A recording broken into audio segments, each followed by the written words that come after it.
Hello दोस्तों, स्वागत है आपका अपने यूट्यूब चैनल गोयल मैट्रिक्स पर। चैनल पर पहली बार आए हैं, सब्सक्राइब कर लीजिएगा, साथ ही बेल आइकन को प्रेस जरूर करिएगा जिससे नोटिफिकेशन आपके पास समय से पहुंच जाए।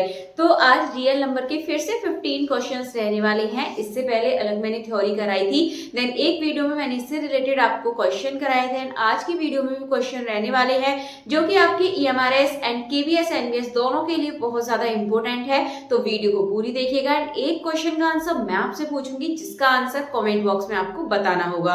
तो आइए फिर स्टार्ट कर देते हैं। क्वेश्चन नंबर 1 आपके सामने है।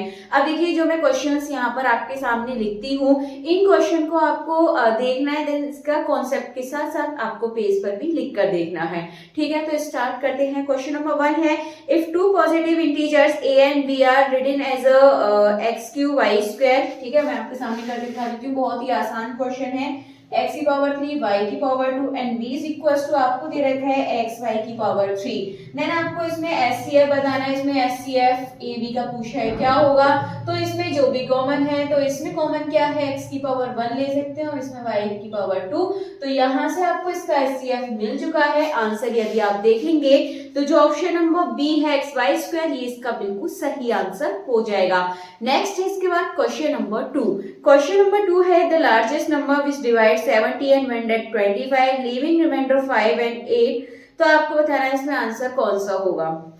ठीक है, तो आपको यहाँ पर दो संख्याएं दी हैं, 70 एंड दूसरी 125, और यहाँ पर ये 70 यहाँ पर रिमाइंडर छोड़ दी है 5, देन ये 8। तो हम क्या करेंगे, इसमें से माइनस कर देंगे। माइनस करने के बाद 170। अब सिंपली आप बता दीजिए ये दोनों किस नंबर से डिवाइड होंगे, यानी कि हाईएस्ट कॉमन फैक्टर। तो यानी कि एक तरीके से एचसीएफ बताना, और एचसीएफ आपको पता है दोनों 13 की टेबल में ही आते हैं। तो 13 इसका एचसीएफ हो जाएगा। अगर आप आंसर देखेंगे तो ऑप्शन नंबर ए बिल्कुल सही आंसर है। कहने का मतलब ये था क्वेश्चन को, यदि 70 और 125 को एक ऐसे नंबर से डिवाइड किया जाए जो कि लार्जेस्ट हो और बाकी इसका रिमाइंडर 5 एंड 8 मिले, तो ऐसा आंसर आपको मिल चुका है। जो ऑप्शन नंबर ए है 13, ये इसका बिल्कुल सही आंसर हो जाएगा। नेक्स्ट इसके बाद क्वेश्चन नंबर 3। क्वेश्चन नंबर 3 आपके सामने है, if the HCF of 65 and 117 is expressible in the form यहाँ पर दे रखा है 65m minus 117, then the value of m आपको यहाँ पर बतानी है। तो देखिए, इस तरीके का क्वेश्चन आपको देखने के लिए मिल सकता है। क्वेश्चन आसान होता है, बस यहाँ पर आपको थोड़ा सा ध्यान रखना है। देखिए, यहाँ पर 65 और 117 के एचसीएफ की बात की है, और ये बोला है कि इसको यहाँ पर 65m minus 117 की फॉर्म में लिखा गया है। अब देखिए, इसका जो एचसीएफ था हमने लास्ट वाले क्वेश्चन में निकाला, 13 आता है। अब इसके इक्वल में आपको क्या रखना है, 13 ही रखना है। और उसका 65m इज इक्वल टू 13, ये आपका उधर प्लस में चला जाएगा, तो ये आपको मिल जाएगा 130m और अपॉन में 65 आ जाएगा और 2 टाइम चला जाएगा। तो m की जो वैल्यू है क्या देखने के लिए मिल जाएगी, 2। अगर आप यहाँ पर ऑप्शन देखेंगे तो ऑप्शन देखिए कौन सा सही हो जाएगा। ऑप्शन यहाँ पर बी, ऑप्शन नंबर 2 बिल्कुल सही आंसर है, यानी कि ऑप्शन नंबर बी बिल्कुल सही आंसर है। देन इसके बाद चलते हैं नेक्स्ट क्वेश्चन नंबर 4 की तरफ। क्वेश्चन नंबर 4 है, the product of a non zero rational and irrational number is. आपको इन दोनों का प्रोडक्ट बताना है कि एक रेशनल नंबर है, यानी कि non zero rational number and irrational number का प्रोडक्ट क्या होगा। तो चलिए, इसका आंसर आप लोग कॉमेंट बॉक्स में बताइएगा कि इसका सही आंसर क्या, और ऐसा क्वेश्चन आपको जरूर देखने के लिए मिलने वाला है। देन इसके बाद चलते हैं नेक्स्ट क्वेश्चन की तरफ। Question number 5। क्वेश्चन नंबर 5 है, the least number that is divisible by all the numbers from 1 to 10। एक आपको ऐसा नंबर बताना है जो 1 to 10 सभी से डिविजिबल हो। तो यहाँ पर देखिए, ये क्वेश्चन काफी फेमस है और काफी बार आपको देखने के लिए मिला होगा, सीटेट में भी आपसे पूछा गया होगा, इस तरीके के क्वेश्चंस पूछे जाते हैं। तो देखिए, या तो आप इसको ऑप्शन से कर सकते हैं, ठीक है, आप एलिमिनेट कर सकते हैं यहाँ पर, तब भी आपको समझ आ जाएगा। कहने का मतलब ये है, इन चारों में से कौन सा ऐसा नंबर है जो 1 2 3 4 5 6 7 8 10 सभी से डिविजिबल हो जाए। ठीक है, तो हम थोड़ा सा यहाँ पर सभी नंबर को लिख लेते हैं, देन इसके बाद देखते हैं। तो यहाँ पर एक चीज ध्यान रखिए, देखिए 10 से भी डिविजिबल होना चाहिए, ठीक है, 1 से 10 हो रहा है। अगर 10 से डिविजिबल होना चाहिए तो देखिए ये नंबर डिविजिबल होगा, ये होगा, ये होगा, बट ये नहीं होगा। तो एक तो हमें यहाँ पे पता चल गया है कि ये नंबर नहीं होगा। देन इसके बाद और भी नंबर एलिमिनेट आप कर सकते हैं, ठीक है। 3 से आप चेक कर लीजिएगा। तो देखिए 3 से आपका ये 1 और 0 बनाएगा सम, ये आपका 3 से डिविजिबल नहीं है, ये भी 3 से डिविजिबल नहीं है। बचा आपका ये नंबर। बस सिंपली आपको सभी नंबर से करने की जरूरत नहीं है, बस यहाँ पे थोड़ा सा फैक्ट देखना है कि जैसे 10 का होता है लास्ट में 0 होना चाहिए, और देन आप उसको 2 और 3 से देख सकते हैं, फिर भी आपको लगता है 7 से। तो यहाँ पर आपको कुछ ऐसे यहाँ पर पहले पॉइंट देखने होंगे जिनसे आप जल्दी आंसर कर सकते हैं। तो आंसर आपको यहाँ पर मिल चुका है और इसका सही आंसर आया है। अगर ऑप्शन देखेंगे तो ऑप्शन नंबर डी 2520, ये इसका बिल्कुल सही आंसर है। देन इसके बाद चलते हैं नेक्स्ट क्वेश्चन की तरफ। नेक्स्ट है question number 6। If P and Q are two co-primes number, then P square and Q square are। आपसे यहाँ पर बोला गया है कि P and Q दोनों ही कैसे नंबर हैं, co-primes नंबर हैं, तो इनका P square and Q square क्या होगा। तो देखिए जब P और Q दोनों ही co-primes हैं तो अगर हम उनके स्क्वायर भी करेंगे वो भी आपको कैसे मिलेंगे, co-prime मिलेंगे, ठीक है। उसके फैक्टर भी तो co-prime होंगे। तो इसीलिए जो ऑप्शन कौन सा सही हो जाएगा, ऑप्शन नंबर ए। हम इसकी कितनी पावर करें, आपको फैक्टर तो co-prime ही मिलेंगे, तो ऑप्शन नंबर ए बिल्कुल सही आंसर हो जाएगा। चलते हैं इसके बाद नेक्स्ट क्वेश्चन की तरफ। Question number 7। क्वेश्चन नंबर 7 है the decimal expansion of the rational number. Rational number दे रखा है, विल टर्मिनेट आफ्टर। तो देखिए इसका आंसर आपको बताना होगा। तो यहाँ इसको कर लेते हैं सॉल्व। तो ये है 14587 एंड नीचे आपको दे रखा है 1250, ठीक है। तो यहाँ पर पहले आप इसके फैक्टर कर लीजिएगा। तो 1250, पहले आप इसको चेक कर लीजिए, नंबर कहीं 2 और 5 से तो नहीं जाता ऊपर वाला नंबर, सिर्फ आप ये चेक कर लेना कि ये 2 और 5 से जाता है या नहीं। अगर जाता है तो आप पहले उसको डिवाइड कर दीजिएगा, और नहीं जाता है तो आप उसको इतना ही रहने दीजिएगा, किसी नंबर से मत करिएगा। देन इसके बाद आप यहाँ पर इसको सॉल्व करके देख लीजिए एक बार। तो यहाँ पर देखिए आपको क्या मिलेगा, ये नंबर आपको यहाँ से मिल जाएगा जब हम इसके फैक्टर करेंगे। तो इस तरीके से आपको नंबर मिलेगा, यानी कि 2 की पावर कितनी मिल रही है, 1 मिल रही है, और 5 की पावर कितनी मिल रही है, 4 मिल रही है। तो हम क्या कर सकते हैं, इसकी जगह पे लिख सकते हैं 2 की पावर 1, 5 की पावर 4। हम क्या कर सकते हैं, अब इसमें अब देखिए पावर ज्यादा है, कम तो हम कर नहीं सकते हैं, तो हम इसको 2 की पावर इसका ऊपर नीचे मल्टीप्लाई कर सकते हैं 4 पावर बनाने के लिए। तो ये कर सकते हैं हम यहाँ पर।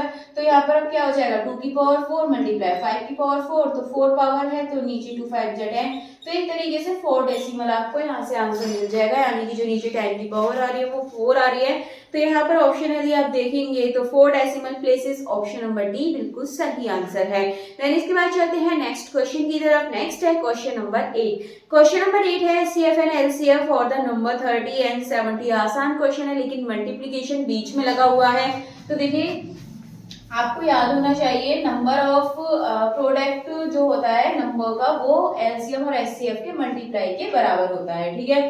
तो यहाँ पर हम बोल सकते हैं प्रोडक्ट ऑफ नंबर, ठीक है, दोनों नंबर का प्रोडक्ट इज इक्वल टू क्या होता है, उन्हीं का जो एचसीएफ और एलसीएम होता है उसके इक्वल।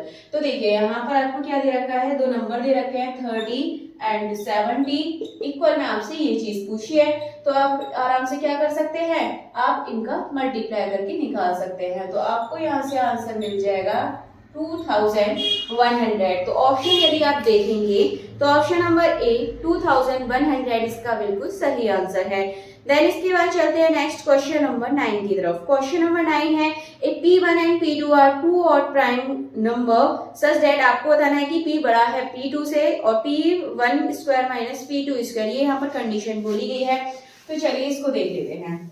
यहाँ पर P1 में ऐसा है आपका P2 से बड़ा है, और ऑड प्राइम नंबर ही आपको यहाँ पर लेने हैं, ठीक है। ऑड प्राइम नंबर का मतलब हमें 2 नहीं लेना है यहाँ पर, क्योंकि 2 कंपोजिट में भी आ जाता है, यानी कि इवन आ जाता है आपका नंबर। तो ऑड में हम यहाँ यदि नंबर लेंगे तो 3 हो गया, और प्राइम में देखें 5 हो गया, 7 हो गया, 11 हो गया, बस इतने से आप काम चला लेंगे। कंडीशन आपको दी है P1 का स्क्वायर माइनस P2 का स्क्वायर, ये आपको वैल्यू बतानी है। और कंडीशन ये है जो P1 है वो P2 से बड़ा होना चाहिए। तो P1 हम बड़ा ले लेते हैं 5 और छोटा 3 P2 ले लेते हैं। तो 5 का स्क्वायर माइनस 3 का स्क्वायर, तो देखिए 25 माइनस 9 16 आपको मिल चुका है। ऐसे ही हम बड़ा नंबर यहाँ लेंगे 7 ले सकते हैं, और छोटा 3 3 से 9 ले सकते हैं, तो आपको 40 मिलेगा। इसी तरीके से आप कोई भी नंबर लेंगे और यहाँ पर आप आंसर देखेंगे इनका P1 का स्क्वायर माइनस P2 का स्क्वायर आप निकालेंगे तो आपको एक इवन नंबर ही मिलेगा। अगर आप ऑप्शन यहाँ पर देखेंगे तो option number A and even number, ये इसका बिल्कुल सही आंसर है। चलते हैं अगले क्वेश्चन की तरफ। नेक्स्ट है question number 10 the sum of exponent of prime factors in the prime factorization of 196। आसान क्वेश्चन है। प्राइम फैक्टराइजेशन 196 के आपको निकालकर और उनकी जो पावर्स आती है उनको प्लस कर दीजिएगा। तो 196 आपको यहाँ पर दे रखा है, निकालिए इसकी पावर कितनी आएगी। 2 9 जा 18, 2 8 जा 16, 2 4 जा 8 और 2 9 जा 18 और 7 से 7 टाइम ये आपको यहाँ पर मिलेगा, यानी कि मिल रहा है 2 की पावर 2 और 7 की पावर 2। तो इनकी पावर क्या आई है 2 और 2, इनको कर दीजिए प्लस आपस में, ठीक है। तो आपको आंसर यहाँ पर 4 मिल चुका है। अगर आप यहाँ पर ऑप्शन देखेंगे तो ऑप्शन नंबर बी 4 इसका बिल्कुल सही आंसर है। इसके बाद नेक्स्ट है आपके सामने द नंबर दे रखा है और आपको बताना है ये रेशनल होगा, इरेशनल होगा, होल होगा या फिर बोथ ए एंड सी। तो इस क्वेश्चन को इधर कर लेते हैं। तो क्वेश्चन है आपके सामने, ये रूट में दे रखा है √2 माइनस √3, देन आपको दूसरा नंबर दे रखा है √2 प्लस √3, ठीक है। इसे सॉल्व करेंगे तो हम यहाँ पर क्या करेंगे, देखिए a minus B A plus B वाली फॉर्म बन रही है, तो या तो आप क्रॉस मल्टीप्लाई कर लिए ना, यहाँ सीधे आप इस तरीके से भी लिख सकते हैं। तो जब आप इससे सॉल्व करेंगे 2 माइनस 3 यानी कि -1 मिल रहा है। अब देखिए यहाँ पर होल नंबर मत लगाइएगा क्योंकि ऑप्शन में होल नंबर है, होल नंबर आपकी 0 1 2 3 से स्टार्ट होते हैं। इरेशनल नंबर आपका है नहीं और ये आपका कैसे नंबर हो जाएगा, रेशनल। तो आंसर आपको यहाँ से मिल चुका है। अगर ये प्लस का 1 होता तब हम यहाँ पर रेशनल और होल नंबर दोनों के लिए लगा सकते थे। फिलहाल इसका जो आंसर है ये हो जाएगा option number A, rational number, ये इसका बिल्कुल सही आंसर है। देन इसके बाद चलते हैं अगले क्वेश्चन नंबर 12 की तरफ। क्वेश्चन नंबर 12 है, if any natural number then 6 की पावर n माइनस 5 की power n always ends with a digit. तो किस डिजिट पे एंड होगा यदि 6 की पावर n माइनस 5 की पावर n करे तो देखिए है 6 की पावर n माइनस 5 की पावर n। तो आपको यहाँ पे क्या करना है, n की ऐसी वैल्यू लेनी है, ठीक है। n की ऐसी वैल्यू मतलब n की वैल्यू आपको बतानी है क्या रखनी चाहिए, या फिर आप एक चीज देखिएगा, जब हम 6 की पावर यहाँ पर कितनी भी करें, ठीक है, 6 की पावर 2 करते हैं तो कितना मिलेगा आपको 36 माइनस 25 मिलेगा। ऐसे जब हम ये कर रहे हैं तो हमें क्या करना है, यहाँ पर अगर 1 रखेंगे तो 6 की पावर n यानी कि 1 माइनस 5 की पावर 1, तो यहाँ पे भी 1 मिलेगा। आप दोनों को माइनस करेंगे और इन दोनों का आप माइनस करें 11 मिलेगा। आप 3 रख लीजिए पावर, 3 पावर रखेंगे तो 216 हो जाएगा, 6 की पावर 3 और 5 की पावर 3 125। अब आप इसको जब माइनस करेंगे तो माइनस करने पर आप देखेंगे कि यहाँ पर आपको 91 मिल रहा है। तो एक चीज आपने देखी, लास्ट में जो डिजिट मिल रहा है वो आपको क्या मिल रहा है, 1 मिल रहा है, ठीक है। तो n is any natural number, यानी कि बता दिया था जो n एक नेचुरल नंबर है और ये किस डिजिट पर एंड होता है, यदि हम यहाँ पर n की वैल्यू नेचुरल नंबर में रखें। तो हमने अभी देखा कि 1 पर एंड हो रहा है, तो इसीलिए इसका सही आंसर हो जाएगा 1। तो ऑप्शन नंबर ए जो है ये इसका बिल्कुल सही आंसर हो जाएगा। चलते हैं अगले क्वेश्चन की तरफ। Question number 13। क्वेश्चन नंबर 13 है the HCF of the smallest composite number and the smallest prime number. HCF आपको बताना है, स्मॉलेस्ट प्राइम नंबर पूछा है तो आपको पता है 2 से होता है और कंपोजिट नंबर भी 2 होता है। तो 2 ही आपका ऐसा नंबर है जो प्राइम भी होता है, कंपोजिट भी होता है, यानी कि इवन में आ जाता है। तो ऑप्शन नंबर यदि आप देखेंगे तो कौन सा सही हो जाएगा, ऑप्शन नंबर 2 इसका बिल्कुल सही आंसर है, यानी कि ऑप्शन नंबर बी इसका बिल्कुल सही आंसर हो जाएगा। नेक्स्ट है क्वेश्चन नंबर 14। क्वेश्चन नंबर 14 में ए की वैल्यू पूछी है, इस क्वेश्चन को भी इधर देख लेते हैं। तो क्या है आपके सामने एलसीएम आपको दे रखा है ए और 18 का आपको 36 दे रखा है। देन यहाँ पर एचसीएफ आपको दे रखा है, एचसीएफ ए और 18 ए आपको दे रखा है 2। तो आपको पता है ये जो होते हैं दो संख्या होती हैं और मैंने भी आपको बताया था जो संख्या का प्रोडक्ट होता है वो इक्वल होता है एलसीएम और एचसीएफ के। तो इन दोनों को रख दीजिएगा। तो ए इज इक्वल टू 36 मल्टीप्लाई 2 और अपॉन में 18 और यहाँ से जब आप इसको सॉल्व करेंगे 4 आंसर आपको यहाँ से मिल चुका है। ऑप्शन यदि आप देखेंगे तो ऑप्शन नंबर सी 4 इसका बिल्कुल सही आंसर हो जाएगा। चलते हैं नेक्स्ट क्वेश्चन की तरफ। Question number 15। क्वेश्चन नंबर 15 है every positive even integer is of the form where q is some integer. तो आपको बताना है कि एवरी पॉजिटिव इवन इंटीजर्स के लिए जो q है हम उसे किस तरीके से लिखेंगे। तो देखिए यहाँ पर हम देखते हैं एक बार।